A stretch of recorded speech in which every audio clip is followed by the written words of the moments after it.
Chair would now recognize Mr. Rogers. Thank you, Mr. Chairman.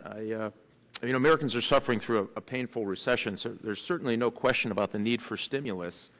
In fact, yesterday in Michigan, our unemployment rate reached a new high of 10.6%. So nobody than us Michiganders understand the need for stimulus. Unfortunately, when you look at this, there is not much stimulus in it.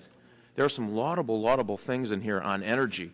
But because we've had no hearings, it's pretty hard for us to even tell the majority that there's a provision in here. If you save energy, it allows energy companies to charge consumers more for saving energy. So they save energy, their energy bill or their monthly bills go up. That's in this bill.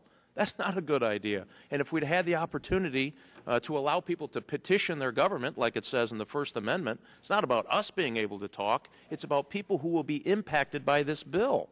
They ought to have the right to come to this table and say, hey, wait a minute. According to the First Amendment, I have the right to tell you, Congress, what my concerns are about this bill. We have taken away America's right to petition their government by having no hearings and spending, what, if it all goes through, $2 trillion. $2 trillion in the next few months.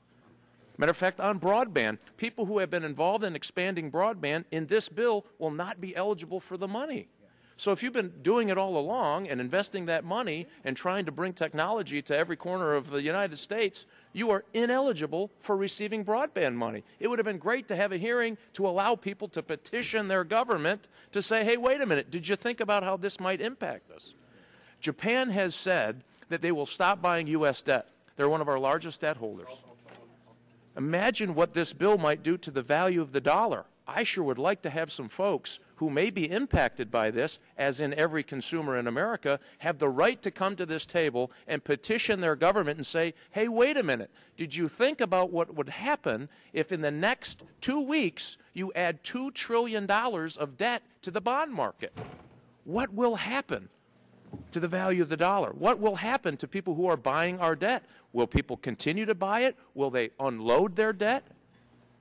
We have some serious challenges in here that may do more harm than good. And I would hope, Mr. Chairman, that we don't make a habit of saying that we're going to disregard Americans' right to the First Amendment to petition their government and raise very serious issues about what can happen if we do this quickly. And I yield back. Thank you, Mr. Rogers.